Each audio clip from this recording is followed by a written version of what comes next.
જય શ્રી કૃષ્ણ, રાધે રાધે. નમસ્કાર દર્શક મિત્રો, સ્વાગત છે તમારું સોનલ ડિવાઇન ભક્તિ ચેનલ ઉપર. મિત્રો, આજે સરસ મજાનો ટૉપિક લઈને આવી છું. તમને ખબર છે કે મારી ચેનલ ઉપર ભક્તિના વિડીયોની સાથે સાથે જે વ્રત તહેવાર એના વિડીયોની સાથે સાથે મોટિવેશનલ આધ્યાત્મિક વિડીયો પણ મૂકવામાં આવે છે. તો સરસ મજાનો આજનો આધ્યાત્મિક મોટિવેશનનો વિડીયો લઈને તમારી સમક્ષ રજૂઆત કરું છું. ખૂબ સરસ છે, વિડીયોમાં એન્ડ સુધી બન્યા રહેજો. અને જો તમે આ ચેનલ ઉપર નવા હો તો પ્લીઝ ચેનલને સબસ્ક્રાઈબ કરી લેજો, બેલ આઇકન ક્લિક કરો કે જેથી તમને આવનારા આવા સરસ મજાના વિડીયોની નોટિફિકેશન મળતી રહે. તો ચલો આપણે સૌ સ્ટાર્ટ કરીએ. પહેલાં મિત્રો, તમને એક પ્રશ્ન પૂછવા માગું છું, એક વાત કહું છું કે એક ક્ષણ માટે આંખો બંધ કરીને તમારા જીવન વિશે વિચારો. એક ક્ષણ માટે 1 મિનિટ ખાલી આંખો બંધ કરીને તમારા જીવન વિશે વિચારો.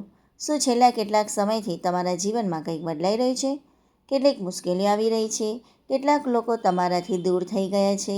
ક્યારેક એવું લાગે છે કે ભગવાન મારી પ્રાર્થના સાંભળતા જ નથી, અને છતાં તમારા હૃદયમાં ક્યાંક એક નાનકડી આશા જીવંત છે કે કદાચ ભગવાન મારા માટે કંઈક સારું વિચારી રહે છે. થાય છે ને દર્શક મિત્રો, દરેકને આવું થાય છે. મિત્રો, આજે આપણે એક ખૂબ જ સુંદર આધ્યાત્મિક વિષય પર વાત કરવા જઈ રહ્યા છીએ. ઘણા સંતો અને આધ્યાત્મિક પરંપરાઓમાં એવી વાત કહેવામાં આવે છે કે જ્યારે જીવનમાં મોટું પરિવર્તન આવવાનું હોય ત્યારે કેટલીક ખાસ નિશાનીઓ જોવા મળતી હોય છે. આ કોઈ નક્કર નિયમ નથી, પરંતુ ઘણા ભક્તોના અનુભવમાં આવતી વાતો છે. જો તમારા જીવનમાં પણ આવા સંકેતો દેખાઈ રહ્યા હોય તો કદાચ ભગવાન તમને વધુ મજબૂત, વધુ પરિપક્વ અને વધુ અર્થપૂર્ણ જીવન તરફ લઈ જઈ રહ્યા છે. તો ચાલો આપણે જાણીએ પહેલો સંકેત. પડકારો વધે પણ તમારી હિંમત પણ વધે. મિત્રો, આપણે ઘણીવાર વિચારીએ છીએ કે ભગવાનની કૃપા હશે તો જીવનમાં મુશ્કેલીઓ જ નહીં આવે.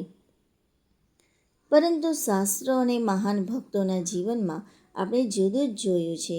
મુશ્કેલીઓ આવે છે પણ તેની સાથે તેને પાર કરવાની શક્તિ પણ મળે છે.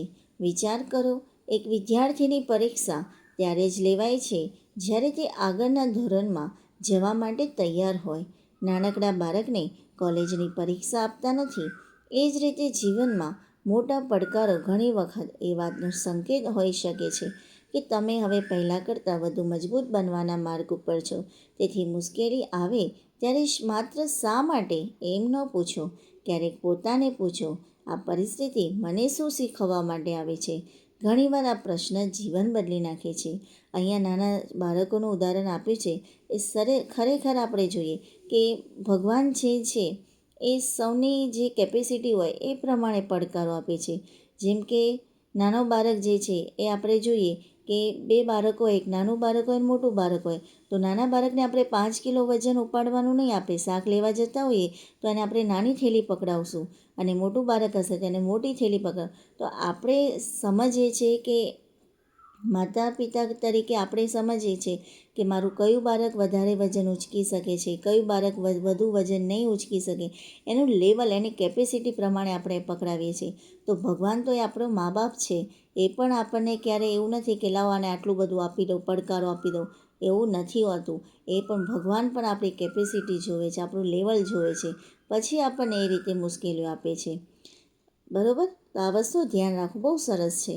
સંકેત નંબર 2 એવું જોઈએ આપણે કે ખોટા લોકો ધીમે ધીમે દૂર થવા લાગે. આપણે સૌ ઈચ્છીએ છીએ કે દરેક સંબંધ હંમેશા ટકી રહે, પણ જીવનમાં કેટલાક લોકો માત્ર એક પાઠ શીખવવા માટે આવે છે. ખોટા લોકો જે છે એટલે આમ ખોટા કે ખરાબ નથી હોતા, પણ એ જ્યારે આપણે જીવનમાં આવે છે ત્યારે આપણને એક પાઠ શીખવવા માટે આવતા હોય છે. જ્યારે ભગવાન આપણા જીવનમાં નવી શરૂઆત કરવા માગે છે ત્યારે ઘણી વખત એવા લોકો દૂર થવા લાગે છે જ્યારે આપણને આગળ વધવા દેતા નથી. તે સમયે ખૂબ દુઃખ થાય, લાગે કે બધું ખતમ થઈ ગયું. પરંતુ થોડા સમય પછી સમજાય છે કે જે વ્યક્તિ ગઈ તેણે એક જગ્યા ખાલી કરી, અને એ જ જગ્યાએ જીવનમાં વધુ સારા લોકો, સારા અવસર અને નવી ખુશીઓ આવે. તેથી દરેક વિદાય ખરાબ જ હોય એવું નથી. ક્યારેક ભગવાન આપણા હાથમાંથી કંઈક છોડાવે છે કારણ કે તેઓ આપણને વધુ સારું પકડાવવા માગતા હોય છે. આપણે અહીંયા જોઈએ, હું આનો ઉદાહરણ આપું કે ક્યાંક આપણે કોઈ જગ્યાએ આપણે નોકરી કરતા હોઈએ, બરાબર? નોકરીમાં સારું આપણે શીખવા મળ્યું હોય, ખૂબ સરસ આપણને ઘણું બધું ત્યાં આપણે નોલેજ મળ્યું હોય, પણ એ પછી આપણે જે નોકરીનો જે બોસ હોય, બરાબર, જ્યાં આપણે નોકરી કરતા હોય, ઓફિસમાં જ્યાં કામ કરતા હોય, ત્યારે શું થાય છે કે એનાથી ને આપણાથી કંઈક એવી વાતચીત થઈ જાય, બરાબર, નોકઝોક નાની મોટી થઈ જાય, તો આપણે શું કરીએ છીએ, ત્યાંથી સ્કીપ કરીએ છીએ, ઓકે, ગીવ અપ કરી લઈએ છીએ, ત્યાં એને છોડી દઈએ છીએ. આ વસ્તુ એ સમજાવે છે કે એ જે થયું એ સારા માટે થાય છે. અને નોકરી છોડ્યા પછી આપણે લાઈફમાં આગળ વધીએ, નવું કંઈક આપણે શીખીએ, નવી જગ્યાએ આપણે નોકરી મળી જાય, સારી ઓપોર્ચ્યુનિટી મળી જાય, ત્યારે એ વખતે આપણને સમજાય છે કે અગર એ જે બોસ જોડે આપણી નોકઝોક ના થઈ હોત, એની જોડે આપણે કંઈ નાની મોટી જે કહેવાય કે કંઈ વાત લઈને નોકઝોક ના થાય, એવું કંઈ ના થયું હોત, તો આજે હું નોકરી ના છોડત, અને એ નોકરી ના છોડત આજે મને સારા પગારવાળી નોકરી ના મળી હોત. એવું ઘણીવાર થાય છે ને. તો એ રીતે સમજાવવા માગે છે કે જે ખોટા લોકો હતા એને ભગવાન દૂર કરે છે. અગર આપણે કોઈ જગ્યાએ 20,000ની નોકરી કરતા હોઈએ, બરાબર, એ 20,000ની નોકરી આપણે મૂકી દઈએ છીએ, અને હા, નો ડાઉટ આપણે ત્યાં ઘણું બધું શીખવા મળે છે, અને આપણે એ નોલેજનો ઉપયોગ કરીને આપણે બીજી જગ્યાએ આપણે જો એ નોલેજનો ઉપયોગ કરીને બીજી જગ્યાએ નોકરી લાગીએ તો એ 50,000 સેલેરીવાળી નોકરી હોય, તો ત્યારે આપણને એ વખતે સમજાય કે 20,000ની નોકરીમાં જે થયું સારું થયું, અગર એ નોકરી ના છોડો તો મને 50,000 સેલેરીવાળી નોકરી ના મળે. તો આ રીતે ભગવાન શું કરે છે કે જે ખોટા લોકો હોય એને દૂર કરે છે. આ સરસ મારી ભાષામાં તમને સરળ ભાષામાં મેં સમજાવ્યું, કેમ કે ખોટા લોકો એ કઈ રીતનું મિનિંગ આપણે સમજવાનું છે. હવે આપણે જોઈએ કે સંકેત નંબર 3ની આપણે વાત કરીએ કે મિત્રો, સૌથી પહેલાં એ વસ્તુ યાદ રાખવી કે આ જે સંકેતો હોય છે એનો અર્થ એવો નથી કે દરેક મુશ્કેલી ભગવાનનો સીધો સંદેશ જ હોય છે. જીવનમાં પડકારો ઘણા કારણોથી આવતા હોય છે, પરંતુ જો પડકારો વચ્ચે પણ તમારા મનમાં સારા કર્મ કરવાની ઈચ્છા, ભગવાન પર વિશ્વાસ અને આગળ વધવાની હિંમત જરાય રહે, તો એ ખૂબ જ સુંદર આધ્યાત્મિક નિશાની બની શકે છે. હવે આપણે જોઈએ ત્રીજો સંકેત.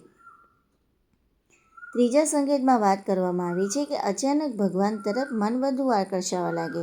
શું તમે ક્યારે અનુભવ્યું છે કે પહેલાં ભજન સાંભળવાનો ખાસ રસ નહોતો, મંદિરે જવાનું મન નહોતું થતું, પણ અચાનક ભગવાનનું નામ સાંભળતા જ મન શાંત થઈ જાય છે. સવારે ઉઠીને પ્રાર્થના કરવાનું મન થાય છે, ગીતા વાંચવાની ઈચ્છા થાય છે, સત્સંગ સાંભળવાનું હૃદયને શાંતિ મળે છે. મિત્રો, ઘણા સંતો કહે છે કે જ્યારે મન બહારની દુનિયાથી થાકી જાય છે ત્યારે તે અંદરની શાંતિ શોધવા લાગે છે, અને એ શાંતિનો માર્ગ ભક્તિ તરફ લઈ જઈ શકે છે. શ્રીમદ્ ભગવદ્ ગીતામાં ભગવાન શ્રી કૃષ્ણ કહે છે કે જે ભક્ત પ્રેમ અને શ્રદ્ધાથી મને યાદ કરે છે, હું તેની નજીક રહું છું. એટલે જો તમારા મનમાં ભક્તિ પ્રત્યેનો પ્રેમ વધતો હોય તો તેને સાચવો. દરરોજ થોડોક સમય ભગવાનના સ્મરણમાં વિતાવો, કારણ કે ભક્તિ મનને નબળું નહીં પરંતુ મજબૂત બનાવે છે. હવે આપણે વાત કરીએ સંકેત નંબર 4, યોગ્ય સમય યોગ્ય માર્ગદર્શન મળવા લાગે. મિત્રો, જીવનમાં ઘણા એવા પ્રસંગો બને છે જે આપણને સામાન્ય લાગવા લાગે છે, પણ પછી સમજાય છે કે તો ભગવાનની કૃપા હતી. ધારો કે તમે ખૂબ નિરાશ હતા અને અચાનક કોઈ વ્યક્તિ તમને એક એવી વાત કહી જાય જે તમારું જીવન બદલી નાખે, અથવા તમે કોઈ ભજન સાંભળો, કોઈ સત્સંગ જુઓ, કોઈ પુસ્તકનું એક પાનું વાંચ્યું હોય અને એવું લાગે કે જાણે આ વાત તો મારા માટે જ હતી. અત્યારે આપણે જોઈએ કે સોશિયલ મીડિયાનું જે રીલ્સ હોય છે, અમુક રીલ્સ એવી હોય છે, મોટિવેશન વિડીયો હોય છે, એની રીલ્સ હોય છે, શોર્ટ્સ હોય છે, આપણે આમ વાંચીએ ને તો આપણે અલગ જ હિંમત આવી જાય છે અને આપણે ખૂબ પરિવર્તન થઈ જાય છે. તો એવી રીતે ભગવાન જે છે કોઈ પણ રીતે, કોઈ પણ માધ્યમ દ્વારા તમારી પાસે માર્ગદર્શન તમને રસ્તો બતાવવા માટે એ માધ્યમ પૂરું પાડે છે, અને એવું લાગે કે જાણે આ વાત તો મારા માટે છે. મેં પોતાનો અનુભવ કહું તો મેં પણ જે યુટ્યુબ ચેનલ સ્ટાર્ટ કરી છે, હમણાં જ કરી છે, તો મને પણ આ વિશે કોઈ આઈડિયા નહોતો પહેલેથી. યુટ્યુબ ચેનલ તો ક્યારની બનાવેલી છે, પણ આનો કોઈ આઈડિયા નહોતો મને. પણ અચાનક સોશિયલ મીડિયામાં, યુટ્યુબમાં જ મેં જોયું ચેનલ વિશે, કઈ રીતે, ક્યારે સામે આવ્યું, શું ક્યારે ચાલુ કરી દીધી ચેનલ, એ મને ખબર નથી. તો કહેવાય છે ને કે ભગવાન જે કાર્ય આપણા માટે જે કરાવવા માગતા હોય છે એ કોઈ પણ રીતે કાર્ય થઈ જાય છે, એને આપણને ખ્યાલ પણ હોતો નથી. તો અને ઘણા પ્રસંગો આવા ઘણીવાર આપણને સાચી દિશા બતાવી દે છે. ભગવાન હંમેશા આકાશમાંથી અવાજ કરીને માર્ગદર્શન આપે એવું જરૂરી નથી. આપણે વિચારીએ કે ભગવાન મારી સામે આવીને માર્ગદર્શન આપે, એવું નથી હોતું. કોઈ પણ માધ્યમથી તમને ગમે ત્યારે કોઈ પણ સ્વરૂપે તમને માર્ગદર્શન મળી જાય છે. ઘણી વખત તેઓ સારા માણસો મૂકે છે આપણી આજુબાજુ, સારા વિચારો, સારા પ્રસંગો દ્વારા આપણો હાથ પકડીને આગળ લઈ જાય છે.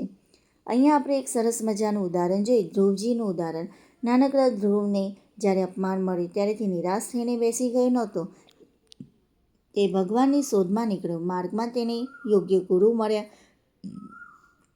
યોગ્ય માર્ગદર્શન મળ્યું અને તેની ભક્તિએ તેને એવી ઊંચાઈ આપી કે આજે પણ ધ્રુવ તારો અડગતાનું પ્રતીક માનવામાં આવે છે.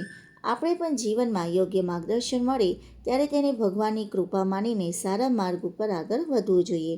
મિત્રો, ક્યારેક ભગવાન આપણને સીધું પરિણામ નથી આપતા, પણ પરિણામ સુધી પહોંચવાનો સાચો રસ્તો જરૂર બતાવે છે. એટલે જ્યારે જીવનમાં કોઈ સારો વિચાર, સારો ગુરુ, સારો મિત્ર અથવા સાચી દિશા મળે ત્યારે તેને માત્ર સંયોગ ન માનશો. તે તમારા જીવનની નવી શરૂઆત પણ બની શકે છે. આગળના ભાગમાં હવે આપણે જોઈશું કે સંકેત નંબર આપણે 5ની વાત કરીએ કે જ્યારે તમારા જીવનમાં આપણે જોઈએ કે અંદરથી નવી હિંમત અનુભવાય છે. જીવનમાં મુશ્કેલીઓ તો પહેલાં પણ આવતી હતી, પણ હવે કંઈક બદલાઈ ગયું હોય એવું લાગે છે. પહેલાં જે વાતથી તમે તૂટી જતા હતા એ જ પરિસ્થિતિમાં આજે તમે શાંત રહેવાનો પ્રયત્ન કરો છો. પહેલાં દરેક સમસ્યા તમને ડરાવતી હતી, પણ હવે અંદરથી એક અવાજ આવે છે, ચિંતા ના કર, ભગવાન મારી સાથે છે. મિત્રો, આ વિશ્વાસ ખૂબ મોટી શક્તિ છે. ભગવાન ઘણીવાર પરિસ્થિતિને તરત બદલતા નથી, પણ તે પહેલાં આપણું મન મજબૂત બનાવે છે, કારણ કે મજબૂત મન હોય તો મોટી મુશ્કેલી પણ નાની લાગે છે. સંકેત નંબર 6 જોઈએ કે ખરાબ આદતો છોડવાની ઈચ્છા થવા લાગે. ક્યારેક અચાનક એવું લાગે છે કે હવે ગુસ્સો ઓછો કરવો છે, ખોટું બોલવાનું છોડવું દેવું છે, કોઈનું ખરાબ ન વિચારવું, વધુ સમય ભગવાનના સ્મરણમાં પસાર કરો. મિત્રો, આ બદલાવ બહારથી નહીં, અંદરથી શરૂ થાય છે અને સાચું પરિવર્તન હંમેશા હૃદયમાંથી જ જન્મે છે. જ્યારે મન સારા વિચારો તરફ વળે છે ત્યારે જીવન પણ ધીમે ધીમે બદલાવા લાગે છે. ભગવાનનો આશીર્વાદ માત્ર ચમત્કારમાં નથી, પણ આપણામાં થતા સારા પરિવર્તનમાં પણ જોવા મળે છે. હવે આપણે જોઈએ સંકેત નંબર 7. મુશ્કેલીઓ વચ્ચે પણ આશા જીવંત રહે. આ છેલ્લો અને સૌથી સુંદર સંકેત છે. ધારો કે જીવનમાં બધું તમારી ઈચ્છા મુજબ ચાલી રહ્યું નથી, તેમ છતાં પણ સંપૂર્ણ નિરાશ થતા નથી. તમારા હૃદયમાં હજુ પણ એક વિશ્વાસ રહે છે કે આ સમય પણ પસાર થઈ જશે. આ આશા ક્યાંથી આવે છે? ઘણીવાર આપણે ખૂબ મુશ્કેલીમાં હોઈએ અને તો પણ અંદરથી આમ કહેવાય ને કે એક અવાજ આવે કે આ સમય પણ જતો રહેશે. ભલે દુઃખનો સમય હોય તો પણ એ જતો રહેશે. તો એ આશા આવે છે ક્યાંથી? ઘણી વખત આશા ભક્તિમાંથી આવે છે. ભગવાન પરનો વિશ્વાસ માણસને એવી શક્તિ આપે છે જે બહારથી દેખાતી નથી, પરંતુ જીવનને આગળ વધારતી રહે છે. અહીંયા તમને એક સરસ મજાની પ્રેરણાદાયક વાર્તા કહું છું કે એક ખેડૂત હોય છે, દર વર્ષે ખૂબ મહેનત કરતો. એક વર્ષ ભારે વરસાદ આવ્યો અને આખો પાક બગડી ગયો. ગામના લોકો કહેવા લાગ્યા, આ વર્ષે તો તારો બધો પરિશ્રમ વ્યર્થ ગયો.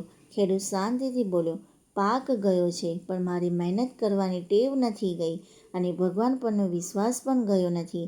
બીજા વર્ષે તેને ફરી મહેનત કરી. આ વખતે તેને એટલો સારો પાક મળ્યો કે ગયા વર્ષનું નુકસાન પણ ભરપાઈ થઈ ગયું. મિત્રો, જો તે પહેલા જ વર્ષે હિંમત હારી ગયો હોત તો શું બીજા વર્ષની ખુશી જોઈ શક્યો હોત? એટલે જ ક્યારેક ભગવાન આપણને થોડો સમય રાહ જોવડાવે છે, પણ જ્યારે યોગ્ય સમય આવે છે ત્યારે આશીર્વાદ એવી રીતે મળે છે કે માણસ પાછળના બધા દુઃખ ભૂલી જાય છે. મિત્રો, આજે આપણે જે 7 સંકેતો વિશે વાત કરી તે કોઈ ચમત્કારની ખાતરી નથી, પણ જો તમારા જીવનમાં સારા પરિવર્તન આવી રહ્યા છે, તમારો વિશ્વાસ મજબૂત થઈ રહ્યો છે, તમારું મન ભક્તિ તરફ વળી રહ્યું છે અને તમે સારા કર્મના માર્ગે આગળ વધી રહ્યા છો, તો આ ખૂબ જ આનંદની વાત છે. યાદ રાખજો, ભગવાન હંમેશા આપણું જીવન આપણા મન મુજબ નથી ચલાવતા, પરંતુ ઘણીવાર આપણા હિત મુજબ ચલાવતા હોય છે. તેથી ક્યારેય વિશ્વાસ ન છોડશો, ભક્તિ ન છોડો અને સારા કર્મ ન છોડો, કારણ કે ભગવાનનો સમય કદાચ આપણાથી અલગ હોય, પરંતુ તેમની કૃપા ક્યારેય મોડી પડતી નથી. જો આજનો આ સંદેશ તમારા હૃદયને સ્પર્શ્યો હોય તો કમેન્ટમાં જરૂરથી લખજો જય શ્રી કૃષ્ણ અને આ વિડીયો તમારા પરિવાર અને મિત્ર સાથે પણ શેર કરજો, જેથી તેમના જીવનમાં પણ આશા અને વિશ્વાસનો દીવો પ્રગટે. ફરી મળીશું એક નવા જ આધ્યાત્મિક વિષય સાથે. જય શ્રી કૃષ્ણ. રાધે રાધે.